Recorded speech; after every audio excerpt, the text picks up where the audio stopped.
If I could offer you one tip for the future, sunscreen would be it. The long-term benefits of sunscreen have been proven by scientists, whereas the rest of my advice has no basis more reliable than my own meandering experience. I will dispense this advice now. Enjoy the power and beauty of your youth. You will not understand the power and beauty of your youth until they have faded. In 20 years you'll look back at photos of yourself and recall in a way you can't grasp now how much possibility lay before you and how fabulous you really looked. Don't worry about the future. The real troubles in your life are apt to be things that never crossed your worried mind, the kind that blindside you at 4 p.m. on some idle Tuesday. Don't be reckless with other people's hearts. Don't put up with people who are reckless with yours. Remember the compliments you receive, forget the insults. If you succeed in doing this, tell me how. Keep your old love letters, throw away your old bank statements. Be kind to your knees, you'll miss them when they're gone. Maybe you'll marry, maybe you won't. Maybe you'll have children, maybe you won't. Maybe you'll divorce at 40, maybe you'll dance the funky chicken on your 75th wedding anniversary. Whatever you do, don't congratulate yourself too much or berate yourself either. Your choices are half chance, and so are everyone else's. Dance. Even if you have nowhere to do it but in your own living room, do not read beauty magazines, they'll only make you feel ugly. Get to know your parents, you never know when they'll be gone for good. Be nice to your siblings, they are the best link to your past and the people most likely to stick with you in your future. Understand that friends come and go, but the precious few you should hold on to.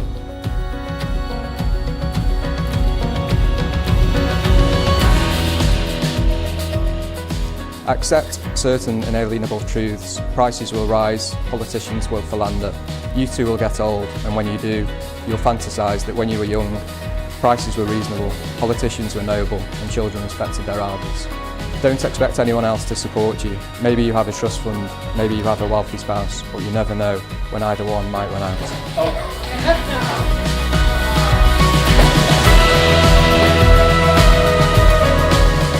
Don't mess too much with your hair, or by the time you're 40, it will look 85. Be careful whose advice you buy, but be patient with those who supply. Advice is a form of nostalgia. Dispensing it is a way of fishing the past from the disposal, wiping it off, painting over the ugly parts and recycling it for more than it's worth. But trust me on the sunscreen.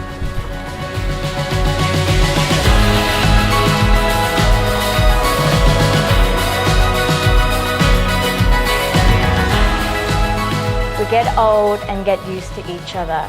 We think alike, we read each other's minds. We know what the other wants without asking. Sometimes we irritate each other a little bit. Maybe sometimes take each other for granted. But once in a while, like today, I meditate on it and realize how lucky I am to share my life with the greatest woman I ever met. You still fascinate and inspire me. You influence me for the better. You're the object of my desire and the #1 earthly reason of my existence. I love you very much.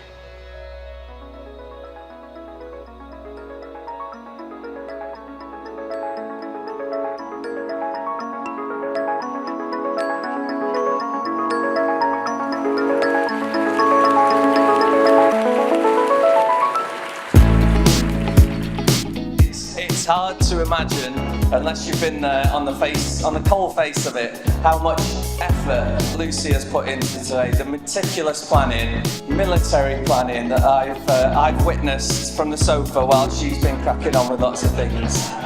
It's been incredible. The design and creativity of everything here today is solely down to Lucy. I know it's cliche, but everyone says how stunning the bride is, but it's genuinely 100% appropriate today for Lucy. She looks incredible. When she appeared at the end of the aisle, it genuinely blew my mind and I was lost for words. It actually made me feel a lot better about the fact that she doubled the budget on a dress for today. I couldn't genuinely wish for anyone more supportive than Lucy. She's absolutely selfless and thoughtful to me. She's always willing to put me first, which is actually one of my main prerequisites when I was looking for a wife. So. Seriously though, I actually want to thank and congratulate Lucy for putting up with me for all these years, all of my little OCDs and my little eccentricities around the flat. And one thing that she certainly got, which I haven't, is patience. I do feel extremely lucky and honoured to have you as my wife and to say that you're going to be with me for the rest of my life. So thank you for that. I think one of the first things that I notice about Lucy is infectious personality. I think she's got an energy that people around her will clearly see that when they're in the company. It's one of her strongest attributes, and I think that even when she's meeting people for the first time, she makes them feel like they've been a friend for an entire lifetime, which I think is such an incredible quality to have, and I do feel incredibly lucky that I've got to share that for the rest of my life with her. When I was putting my speech together, it dawned on me that I'd like to put a few words together, a few poetic words from someone who can put it better than myself and be fitting of our future together. So if I can just recite this verbatim. We can make the sun shine in the moonlight. We can make the grey clouds turn into blue skies with the strength of our love. We can't go nowhere but up. With you I've nothing to fear.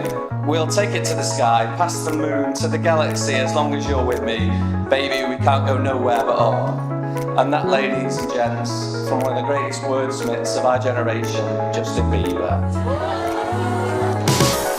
Don't be sorry.